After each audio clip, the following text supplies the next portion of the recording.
If I seek to know reality, if I strive to know what life is all about, I must start with what it means to know anything at all. What is knowledge?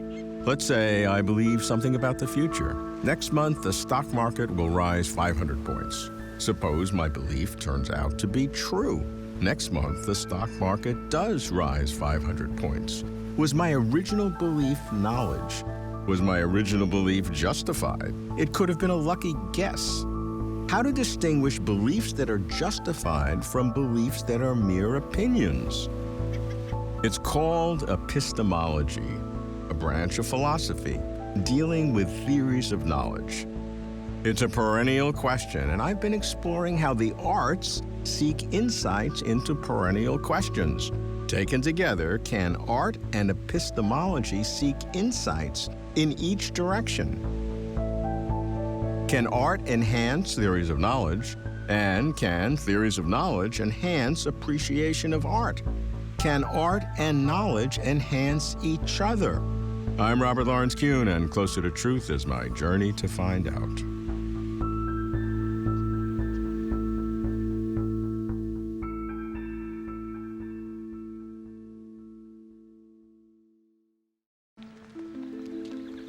I've been following a unique project on art, discerning its nature and meaning, implications and impact. It's called Art Seeking Understanding, a long-term research project of the Templeton Religion Trust. The project is being kicked off with 2 meetings in Nassau, Bahamas, and Grand Rapids, Michigan. Is this the place to explore how art and epistemology interact? How art and theories of knowledge might enrich each other? I begin in Nassau with a philosopher of the arts, author of a leading textbook on aesthetics, Gordon Graham. Gordon, what's the relationship between the arts and epistemology? We can use epistemology to understand what the arts are, but is it also possible that when we understand the arts, we can discern a richer understanding of epistemology? Well, I think there has been a movement recently to extend the scope of epistemology beyond the theory of knowledge. So the vogue phrase is cognitive values. What values are there beyond knowing stuff? And of course, this opens up a door to some of the arts in different ways, because nobody thinks that the arts produce knowledge in the way that empirical inquiry produces knowledge. But they do think that, in some sense, the arts can, certain other cognitive concepts like insight, illumination, understanding, that these can be invoked in the context of arts. Another theme in contemporary epistemology is what's called virtue epistemology. So this attempts to locate epistemological value in the actions and dispositions and casts of mind of the knower. So instead of being a result that the knower comes up with, we look instead at the character of the knower. Then things like imaginative sensibility, imaginative power, aesthetic sensibility, these properties of human beings as human beings become potentially, at least, properties of human beings for the purpose of knowing and understanding. How about the reverse? How does understanding epistemology help us understand the arts? One of the greatest historians of aesthetics at the present time has argued that through the history of art, from roughly the 17th century, but certainly the 18th century onward, there's been this constant dialogue between the expressive and the intellectualist, if I put it that way, or if you like, cognitivist. And his view certainly is that epistemology is an unholy ally when it comes to aesthetics, that it distorts the debate and tries to press the art and the aesthetic into a mold that it simply will never stay within. Do you agree with that? Well, I hope it doesn't sound too middle of the road to say. I do think that there is an expressive dimension to art. I have no problem with thinking that some art just isn't any more than expression, entertainment, and so on. I won't subscribe to the view that the cognitivist account of art distorts it. Lots of people think that the essence of art is multiplicity of meaning. If you try to introduce epistemological categories, even of a generous kind, what you are saying is, we need to find the meaning of this work, and that's why they think it's a distortion. What are generous categories of epistemology, if you just had to list them? Well, I think insight's a pretty generous. Illumination, that's another one.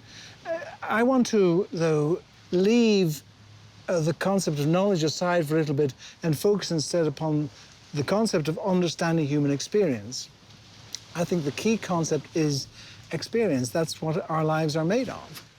Sometimes you might call that consciousness, so long as we don't make the human error of thinking that it can be broken down into atomic elements that are then organized in human principles by association, contiguity, and so on. So associationist psychology is the enemy of the aesthetic apprehension of experience. Gordon extols how art extends the scope of epistemology. Knowledge is more than factual stuff. Cognitive values include insight, illumination, imagination, sensibility. He is cautious how epistemology affects art, concerned that cognitive categories could distort the aesthetic. The key, he concludes, is understanding human experience. To drill down, to discern the categories or kinds of knowledge on which art may work its magic, I meet a British philosopher whose work has art exploring larger dimensions, including religion and theology, David Brown. I'd like to begin by describing the difference between understanding and knowledge, because I think both can arise and be helpful in the context of the arts. In respect of understanding, there's a piece of installation art in the Art Institute of Chicago by Gonzalez Torres, which is a pile of sweets, and you're asked to take a sweet. And it was done in honor of his boyfriend who was dying of AIDS. And so the effect of this installation was not that you didn't know about AIDS and its effect, but it was personalized. So you had a sort of understanding, perhaps more of an empathy, with what it meant for someone to die of AIDS. And this was his way of trying to engender that type of understanding. Let me now give an example of a piece of knowledge you might get. Let me pretend I'm an artist and produce one for you. So I'm given a space in an art gallery, and I import into the art gallery various black pots that I bought at the local garden centre, and I so structure them that they read, "Am I indestructible?" Now there's something for you to reflect about, and it's the type of art called nowadays conceptual art. So it is a form of art, and it may tell you something you don't know as you reflect on that work of art of mine. Because the point is, what's indestructible there? Certainly not the plants, which will die in due course. What is indestructible is the black pots. So one of the issues in gardening at the moment is, can we get rid of using black pots? They're the most efficient in terms of growth for plants. But so they go straight into landfill, and so they last forever. So you've got the issue, what's indestructible. So sometimes an artwork's giving you understanding, sometimes giving knowledge, but I think it could do both. Okay, so what are the 6 categories that you... So the 6 categories I thought were worth identifying were, there's inspirational knowledge. So that's the question of, how does an artist know something? But very often artists say, something came, but I don't know from where. And that could be investigated by scientists, psychologists, say the collective unconscious of Jung, could it be from there or wherever? Another type of knowledge is symbolic knowledge. So how does a metaphor convey meaning. Its power lies in the fact it can mean more than one thing. Then going on to a different type, there's imaginative knowledge.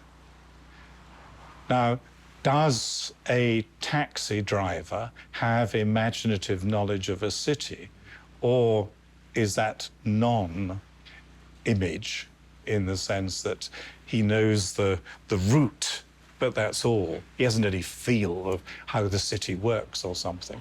Whereas imaginative knowledge can convey to you what it feels like to be in a situation. Another type of knowledge is where there's emotional knowledge.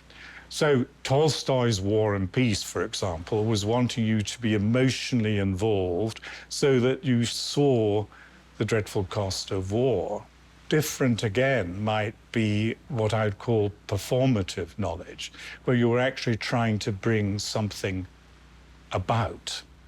Think of what happened with the singing of Amazing Grace after the Twin Towers fell. Well, if you think of it, it seems very puzzling that that should be sung, because it's a success story. I've lost, but now I'm found, and all that kind of thing, when in fact something destructive happened. And so what the purpose of the song is to try and bring about a transformation, performative knowledge. And then the final type of knowledge is experiential, where something is brought about that's non-aesthetic, but is mediated through the aesthetic. And that could be moral or it could be religious. So you might think with Leni Riefenstahl's films, so that's glorifying the Third Reich, but that wasn't, at least according to her, integral to her purpose. And in fact, I want to say it's a great work of art aesthetically that carries that further experiential consequence through it. David vivifies how art can enhance both knowledge and understanding, and he distinguishes between them, then offers 6 kinds or categories of knowledge that art expresses. I like the analytics of dissecting art, but again the worry about distorting art. Might a test be art that is abstract? Might non-representational art challenge the kinds or categories of knowledge? I ask artist and art critic Jonathan Anderson. All perceptual experience is aesthetic. It is about relations, aesthetic relations. What the arts are, visual art specifically, is setting aside space and time to think about and to directly experience how a certain set of relations mean something, evoke something. To think about how things mean is inevitably a question of epistemology and understanding. To take one example from modern art, Piet Mondrian was a Dutch painter who began as an observational realist painter. His early paintings are very kind of immaculate paintings of oranges and bulls and landscapes and so on. And over the course of his career, that kind of way of looking at the world in front of him and recording it, seeking knowledge about what's in front of him, seeking to experience it at a deeper level, gave way to increasingly abstract ways of accounting for the world. And so by the end, he would say, well, all marks are ultimately resolvable into pure horizontals or pure verticals. All colors are ultimately resolvable into the basic primaries and the whites and blacks, the lights and darks. And so what those early paintings were, there is a kind of epistemology, a kind of seeking of knowledge and understanding that is oriented toward the immediate sense perception of things in front of you. Whereas the late work is also seeking a kind of understanding, but it is much more abstract in the sense of taking marks to their logical end or their most reducible form. In his words, the later work was about the immutable, the eternal, and that he thought that whole business of sort of marks, colors being resolvable to something more fundamental, he thought ultimately the only way in the 20th century of producing icons of the immutable and of the eternal. Art as a medium to touch the immutable, embrace the eternal. Is this understanding without knowledge? I am riveted back to my core question: how do art and knowledge interact? For this, I go to Grand Rapids to meet a distinguished philosopher with long-term interest in aesthetics as well as in religion, Nicholas Wolterstorff. Epistemology for the last 50 years at least has been highly focused on belief and on under what conditions beliefs are justified, warranted, entitled, and so forth. So when you think more expansively about knowing, understanding, grasping, and so forth, then epistemology opens up, and then it begins to give us some insight into how the arts work. I mean, if you're going to talk about perception, Yeah, sure. and then a crucial part of it is going to be how we perceive works of art, how and why we perceive them as representational rather than just two-dimensional designs and so forth. Memory, a crucial part of listening to music, is is remembering what came before, right? And the expectations of what's going to come next. So with this more expansive practice of epistemology that's emerging, the intersection between epistemology and the arts becomes far more obvious and fruitful to explore than has been if you just focus on under what conditions are beliefs justified. Right. So what are some of the questions that an expansive view of epistemology can ask? So I think understanding is a more expansive concept than knowledge. We can ask how, by engaging works of art, sometimes under some conditions, our understanding is enhanced. So the traditional model for epistemology, I suppose, has been double. The traditional focus, perception, and the sort of knowledge that we get from science, those two sorts of things. Right. But now, this broadening is So that's happening. good. And so can the arts then, the existence of the arts, analyze, actually help our expanding view of epistemology? I mean, so the arrow of causation or the explanatory arrow is now going in the opposite direction. Right. So it seems to me if one wants to start reflecting seriously as an epistemologist about memory, then it seems to me a natural subtopic is going to be how do the arts shape memory? And when you ask that question, then the how is something to be talked about, but that they do shape individual and cultural memory. Right. The question is how you see the affect of art making memories more powerful. The standard situation that modern epistemologists had in mind when they talked about perception was perceiving a chair, perceiving a cat, perceiving a dog, or something like that. But when you expand it and you include the arts, then you've got this more subtle phenomenon of not only do we gain knowledge about the world by looking at the cat, we can also gain knowledge of the world by seeing a portrait of the cat and so forth. And that's more complicated, more subtle, and so forth. But it's clearly a way in which we gain knowledge. And it will have a different kind of valence to it, a different affect, a different emotion, depends upon how the artist is dealing with that knowledge. Yeah. How important do you think this nexus is between epistemology and art? So beginning in the 18th century, there were substantial changes in the arts, and thinking about the arts sort of tagged right along with those different changes.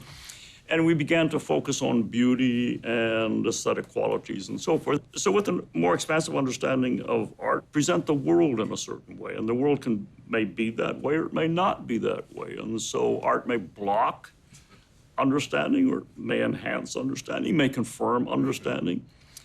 So the intersection then between how we gain understanding and what happens in the arts is not a sort of a manufactured intersection, but jumps out at you. I mean, all of us have had... By expanding epistemology, Nick encompasses art, discerns how understanding supersedes knowledge, and he finds the art-epistemology nexus multifaceted.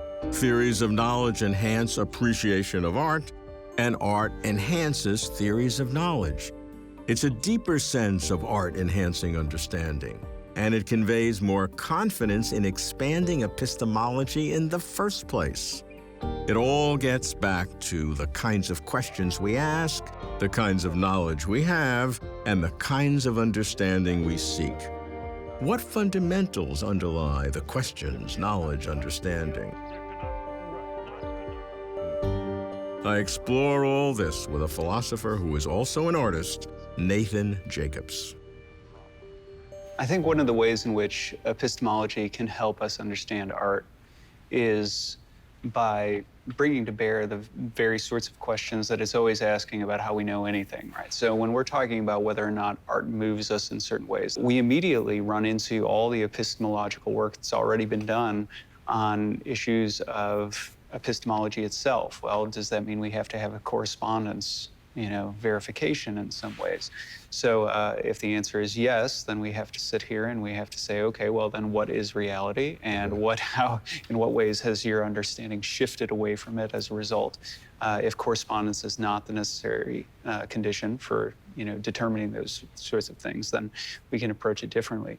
So I think epistemology that field is already doing the hard work you need in order to be prepared to answer those sorts of questions. So what are specific questions or methodologies or lines of argument, really, that you would bring in from epistemology to see how they work on art? Mm-hmm. So if you have sort of more common sense realist presumptions, then you might go in that direction. If, let's say, you have a Kantian presumption, where you're presuming that the mind is ordering the world as it comes to you, your entire approach is going to be quite different. Right? It's sort of a non-realist point of view. Right, because ultimately what you're dealing with is the thing as it appears to me, right? Which may be the safest way to talk about the thing, right? That's certainly one way to approach it. But common sense realists, for example, aren't going to be happy with that. They're going to want to presume that there's some sort of general correspondence between our faculties. How it feels to me and how it really exists in the outside world. So John Locke was an empiricist who presumed that the mind is a blank slate. It's like a lump of clay, and you press your hand in it, and that's how mind and world interact. But one of the things that came out of John Locke's theory was that he presumed he distinguished primary and secondary qualities that are true of the thing as it is out there, like say that it extends in space, and things that are false to the thing out there, like color. Well, needless to say, if you're a painter, it's deeply distressing to hear that color is not real outside of the mind. But of course, epistemology is debate. If there's debate, if there are two sides of an epistemological issue, it forces you to see the arts and what's happening from two different perspectives. That's why I think it's a useful exercise. It is a useful exercise, right? Because you can begin to say, well, if Locke is correct, then, right? Yeah. If Kant is correct, then. Right. So you can still have the discussion even if you don't have full agreement on which view is actually correct. Right? How about the other direction? Given the arts and knowing the arts, is there anything we can infer in general about the nature of epistemology? Let's say that there are certain images or sounds or colors that have certain connotations with regard to whether something is secular or sacred. Right? We would have to explore how much of that is cultural, how much is that instilled. But if then you begin to find that it is not culturally, conditioned, and somehow it's across the spectrum, well, that gives us something to consider. Because I see the arts as raw perceptions, cognition, emotion, and all of those things either inform epistemology or undermine it. Because it's not so pure. You have all these different modalities that are kind of sneaking up in there. Yeah, and they go directly to these sorts of questions that epistemologists already ask, right? Questions: do we have innate ideas already? Are we a blank slate or not? Art opens up a whole new set of possibilities in terms of exploring that. So I think hypothetically it could. What do we gain by exploring a relationship between epistemology and art? Between theories of knowledge and appreciation of aesthetics? Epistemology can elucidate art, reveal novel ways to appreciate art. Conversely, art can probe the kinds or categories of knowledge, plumb the depths of understanding, and to do so even without knowledge. To engage art, epistemology must broaden its scope, which is what epistemology should do anyway. What happens when art and epistemology interact? We appreciate imaginative power and aesthetic sensibility. We discern kinds or categories of knowledge that pertain to art. We reveal art expressing the immutable, the eternal. We discover art enhancing understanding. We distinguish objective realism from mind-constructed anti-realism. I think it all works. Taken together, providing insights in both directions, art and epistemology bring us closer to truth.